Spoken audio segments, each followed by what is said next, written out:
Are you convinced? I mean, I'm not, definitely after seeing Acolyte, even though it's a different franchise, it's still under the Disney brand. But I'm not convinced that these reshoots, for example, that they're going to do with, let's say, Captain America, are going to change anything in regards to the agenda. If it is to be present, I'm not convinced that any of those changes have anything to do with that. Is what I guess the point that I'm making, because it still seems that they're going to double, triple, quadruple down on the same thing. And I just can't possibly, because even then, while I'm not convinced that they're going to change, don't get me wrong, I would think at least their brakes will be pumped. Like, okay, this has not worked for us. We probably should adjust slightly. Doesn't mean that they're going to kick out all the agenda altogether, but they're going to at least make some sort of adjustment. And no, it's as bad as it's ever been, if not worse.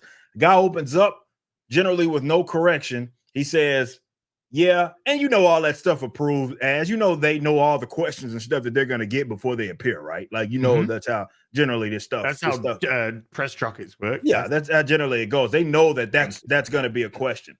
So he comes out and just flat out says, so I guess and all of them are on board. And he's like, the gay guy asked the gay question about the gay thing to the gay people because gay. Yeah. And it's like he says the gayest Star Wars, arguably the gayest Star Wars ever.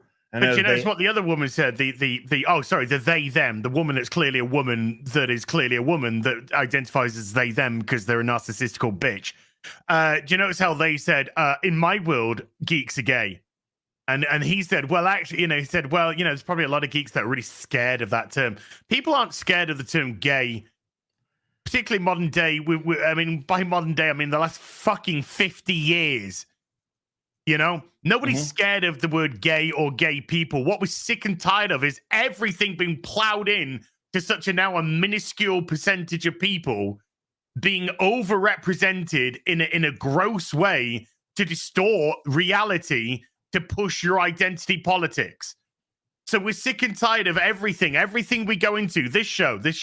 Okay, we're just going to get a regular show. I just want a regular show with characters. Okay, so we're going to go over here and we're going to infiltrate this. Okay, so far so good. I want you, Vasquez. I want you to go over there, and I want you, Domingo. I want you to go over there.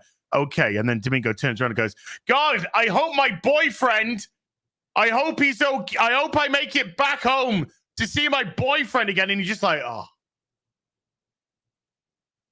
Can we just get on with shit? Yeah. It's in everything. And X-Men, at the end of X-Men, Verbal Riot, love Verbal Riot. He said it made sense that this guy that could shapeshift and change identities. It made sense that he could have homosexual feelings towards Wolverine. And he said, so it made sense. So, people are like, oh, God, here we go again. But it made sense.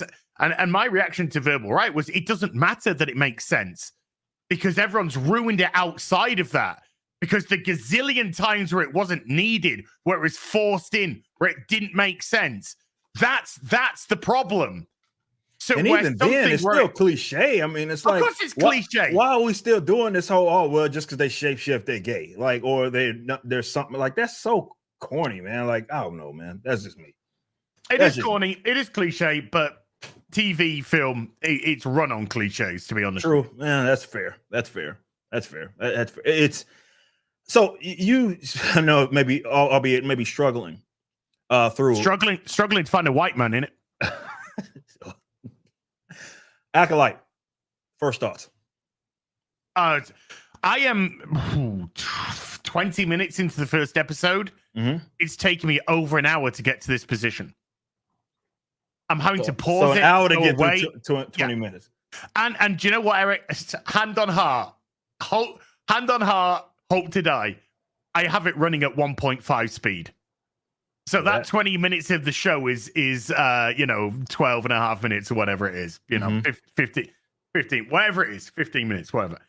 I am having to pause it. I'm having to go and I'll just go put some laundry on. I'll go put some dishes in the machine. Oh, I'll flat pack these boxes and put them outside. Oh, I'll put my man into his little acrylic case.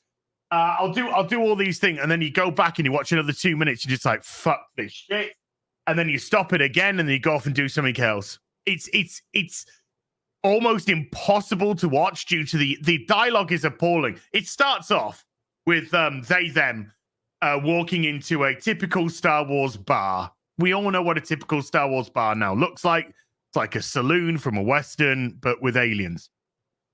This 5 foot fucking nothing bint walking up to a table with a Jedi Master and a bunch of other people, and she just goes, "Master so-and-so, and it's Trinity from the Matrix." And she's like, "Yes, my child." And she's like, "Fight me." And then everyone just, and she's like, "No." And then she's like, "Come on, fight me, hit me." And then everyone just starts laughing on the table. And I'm just already cringing at how fucking bad this dialogue is. And then this little 5 foot nothing girl just takes out all these aliens. Then Trinity joins in the fight. And we have this choreographed,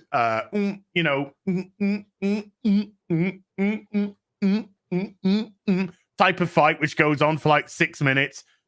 And then we find out that Trinity is a terrible Jedi that has got a lightsaber in one hand, and she throws a dagger at another patron in the bar to try and put Carrie-Anne off. And is Carrie-Anne Moss off. So instead of Carrie-Anne Moss just going douche to grab that and make sure that she's prepared, she just turns all her attention to stop this little tiny dagger with the Force, and then gets another dagger stuck in her chest, her heart, and dies. And I'm just like, God, that Jedi deserved to die. She was fucking garbage. Absolutely fucking garbage. You couldn't just go like that with one hand and fucking even Force push with the other. We've seen it done a million times with other Jedi in other fucking programming.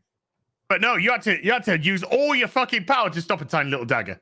And then halfway through the fight, they've been fighting. She's trying to fucking kill her at every opportunity. And Carrie-Anne Moss can kill her at one point. She doesn't. She pulls down a little mask, which is only covering here. Only covering there. So her hair's all out. She can see her eyes and everything. She pulls down the mask and goes, "It's you." How did you not recognize her then in the first place? But not only that, she pulls down the fucking mask and goes, "It's you. What? Why are you here?" And she's like, "I'm here to kill you." I'm like, no shit. You've been fighting for 5 fucking minutes. Trying to stab her, trying to throw fucking daggers, trying to kill her. And she's like, "What are you trying to do?" "I'm trying to kill you."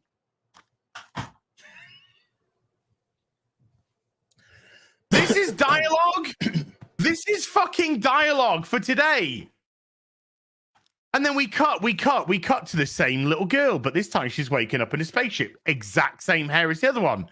Acts completely different to the other one. Oh, this is clearly her sister. I mean, we already know that. We already know it's an identical twin because this is about twins. This is so blatantly obvious. And then a little fire starts on the outside of the ship. And I'm like, wait a minute, how's there a little fire on the outside of a ship in space where there's no oxygen that's flickering away as if there is a breeze, a wind? How? Makes sense to me, yeah. And then she looks at the fire and she has these voices in her head. "Oh my God, flashback to when you were a kid. And oh my God, they're dying. Oh my God." And then this Jedi appears on the ship. 2 Jedi and his Padawan appear on the ship. And she says, "Oh, thank God you're not white." And he says, "Yeah, I'm brown Jedi. I'm just going to dump some really horrendous exposition. Oh yes, your mothers died, or your mothers died, or your villagers died, or your family died in that place all those years ago." I'm just like, that's a fucking weird thing to say. That's a really weird thing to say. "Hi Eric, how you doing? You're the guy whose grandfather died and is buried in that place that you used that fucking motivation to create the character Isom. That's you, isn't it, Eric?" And you're like, What? what the fuck are you talking about? Yeah. Oh, isn't this how we exposition dump greetings to each other? So now we find out that other little girl she's got lesbian parents, and she's clearly got this other sister. And then we go to that scene where Squid Game is talking to all the little kids, and then Leslie Headland's wife, and it is Leslie Headland's real life wife, walks in and is just like, oh, we've arrested your former Padawan because we think she killed Trinity, who's the worst fucking Jedi I've ever seen so far. And we need to have, we just want your blessing that we're going to do naughty things to her because she's a poopy pants. And if we let it get out, then our political rivals are going to use this against us. And he's just like, I don't fucking care. I'm just here to cash a paycheck because I'm here because of Squid Game. Wow. That's where I got up to, pretty much. And you got a long ways to go. It's 2 episodes, right? Yeah, I got it. 1.5 episodes still to go, and I'm dying. How long are they? 30 minutes each, and then 10 minutes of credits afterwards. Okay. So how many how long is the full season? 8 episodes. Okay. This is 4 hours of shit. Thanks for watching. Be sure to head over to rippaverse.com to check out our comic book company. We have books, plenty of merchandise, and even some glorious animations from Rippaverse Studios.